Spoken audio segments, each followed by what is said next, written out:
So,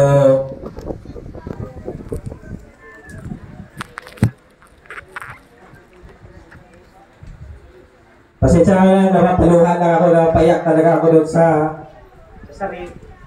sarili ko na nakikita ko po yung magtatapos ngayon na kung ano po, yung pinakamaliit siguro dito, ganun po ako kaliit na nag-aaral talaga eh. So, di ko ma-realize talaga sa sarili ko na lahat na nangyari sa buhay ko o naabot ko ay naging successful ako sa sarili ko. Kaya, we are encouraged to the parents na supportan po natin yung ating anak sa pag-aaral. Meron pa ako isang quote na sinabi ng isang Chinese na pinapanood ko po. Nanood po ako ng isang interview ng isang Chinese. Ang sabi ng Chinese, ang sabi ng Pilipino, sabi ng nanay sa anak, anak, pagbutihin mo ang iyong pag-aaral para pag nakatapos ka ng iyong pag-aaral, makahanap ka ng magandang trabaho. Sabi ng, ayun po yung sabi ng Pilipino. Ang sabi naman po ng Chinese, yung sa anak niya, anak, pagbutihin mo at ayusin mo ang sarili mo. Paglaki mo, dapat maging negosyante ka. So ano po yung different doon sa dalawa?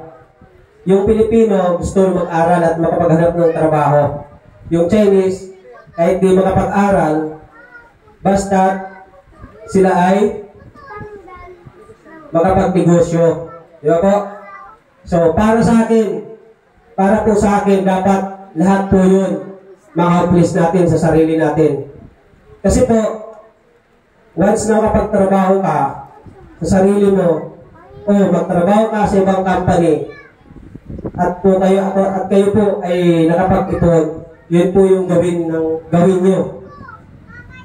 Magnegosyo po kayo, yun po yung mararating nyo yung buhay nyo at yung buhay na darating sa inyo.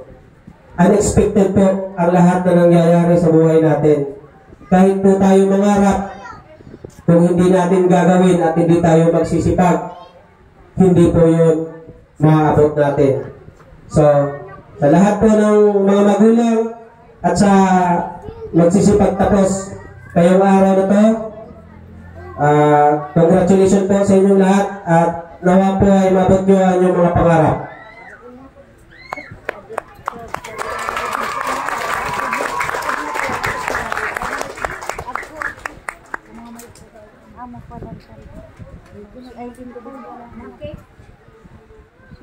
Okay, let us give again our guest speaker a big hand. Thank you, sir, for inspiring our graduates.